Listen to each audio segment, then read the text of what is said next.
ఏంటి వాళ్ళ వంట లేదా? సౌండ్ రాలా వంటగది నుంచి వాళ్ళ. చాలా అంటే చాలా సింపుల్, అంత సింపుల్ వంట ఎవరికైనా అర్థమైపోద్దిరా. చూపిస్తారా? ఇదిగో వంకాయ కారం చూసావా? ఈ కారం చూసావా?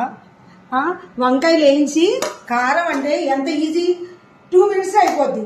కానీ ఉప్పు కారం అయితే టేస్ట్ ఉండదు. మేము ఇలా అయిపోయిందా కారం కూడా, ఇలా వెల్లుల్లిపాయ కారం రెడీగా ఉంచుకుంటాం. మా ఇంట్లో ఎప్పుడు పప్పుల కారం, వెల్లుల్లిపాయ కారం, చట్నీ కారం, ఇంకోటి పల్లీల కారం అన్నీ రెడీగా ఉంటాయి అన్నమాట. అసలు ఇది ఎంత యూజ్ అయిందో తెలుసా అండి? అసలు ఇది ఎల్లుల్లిపాయలు, అంత జీలకర్ర, ఉప్పు, కారం, కొంచెం కుదిరితే వాము, అన్ని ఎల్లుల్లిపాయలు వేసి నూరుతా కదా, వేడివేడి అన్నంలో వేసుకుని తింటే అదుర్స్. ఇది ఎన్నింటికి యూజ్ అయిందో తెలుసా? అసలు బెండకాయలో మధ్యలో చించి పెట్టుకోవచ్చు, కాకరకాయ పెట్టుకోవచ్చు, బంగాళదుంప ఫ్రైలో వేయించుకోవచ్చు, అట్లా అనమాట. చాలా సింపుల్ అండి. మన ఇదిగోండి సొరకాయ పచ్చడి ఒకటి చేశాను, కొంచెం ఉంది అది కూడా. యాజ్ యూజువల్ రసము, ఇంతేనండి. నచ్చితే